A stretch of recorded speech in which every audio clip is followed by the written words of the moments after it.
Hi, this is Cheryl, and I know you're here because you want to hear a new story. So before I start, I just want to ask you something. Do you ever dream to be married? Or what particular age you wanted to be married? So for today's story, The Merchant's Tale will tell us something about marriage. Are you ready? Let's start.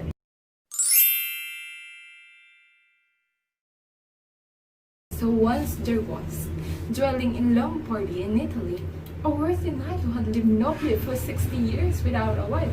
However, when this knight, named January, turned 60, he decided to be married.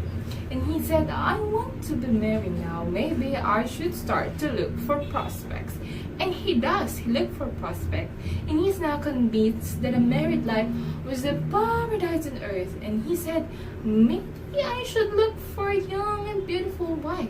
So January one day sent all of his friends and telling him his intent to marry. And he said he was ill and old and he wants a wife that is no older than 20. So wise men gave him different advices about marriage.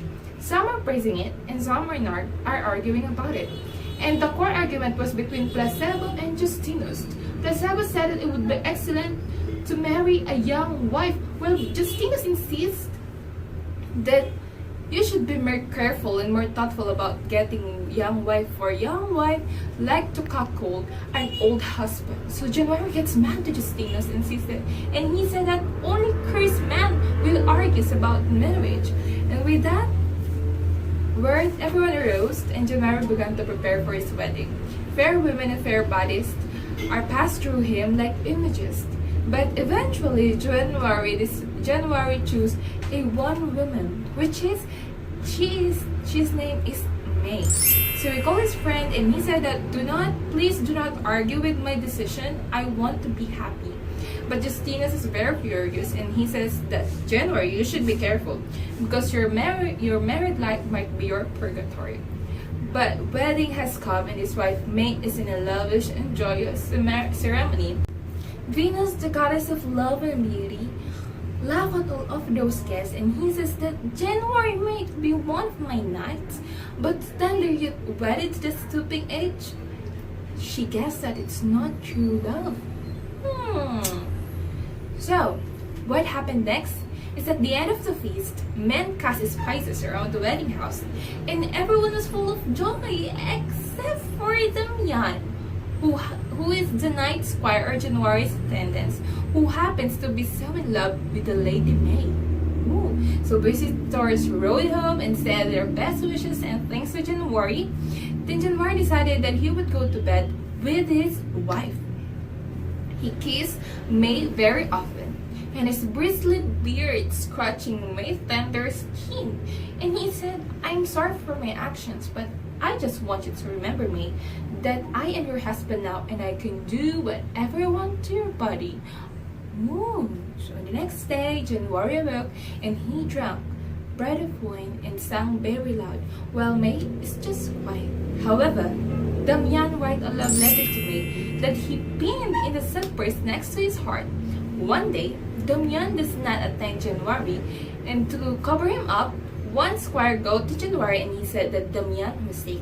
And at night, while they taking their dinner, May and January said that, May, can you please go to Damian and tell him I will visit him soon. So May went straight to Damian and secretly the squire slipped his letter into her hand, knowing that she could not afford to have it discovered. So May hid the letter in her bosom. And she reads it. And when she reads it, she throws it and casts it in the toilet so no one will discover about that letter. May had already decided to return Damian's advances and she replied to Damian's letter. She takes the letter to Damian's bedroom and put it under his pillow. January's house had a magnificent garden and he loved this garden so much that only he possessed the key to it. In summer, he would go there with May and they have an intimate union, a kind of wife and husband stuff. So during this time also when January became blind and became increasingly possessive with his wife May, that caused Damian's great grief and also May. May wept every day because her husband is always in her company. So one day, May unlocked the gate and stepped into the garden. So Damian had already entered the garden because that was May had made signs to do him. And she signaled him that, can you please go to the nearby tree which is full of fruit? So Damian sat high in the pear tree and May told her husband that she longed to pick and eat up those pears. January bent over like this so that May could stand on his back to climb up into the trees and grab a branch and climb there and go with Damian. And there they have an intimate union. When Pluto, the god of the underworld, saw this, he restored January's eyesight, even though his wife Proserpina is against this. So January restored his eyesight, and so the two in the pear tree. And he said, May, what are you doing there? May insists that, my husband, I was told that the best way to restore your eyesight is to struggle with a man in a tree. January said, but you are not struggling with Damian. You are having an intimate union with him. So May replied, no, it's not like that. Believe in my love. I'm doing things for you. Oh, thank God, you restore your eyesight.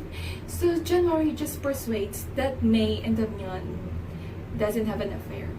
So he is very delighted that now he can see his wife.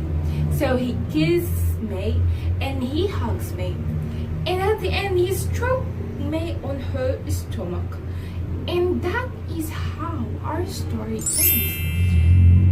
What do you think really happens? And if you think of it, why does January stroke May on her stomach? So I want to know your answer. So see you on the next storytelling, okay? Goodbye. Thank you for listening. This is Cheryl and I'm your storyteller for today.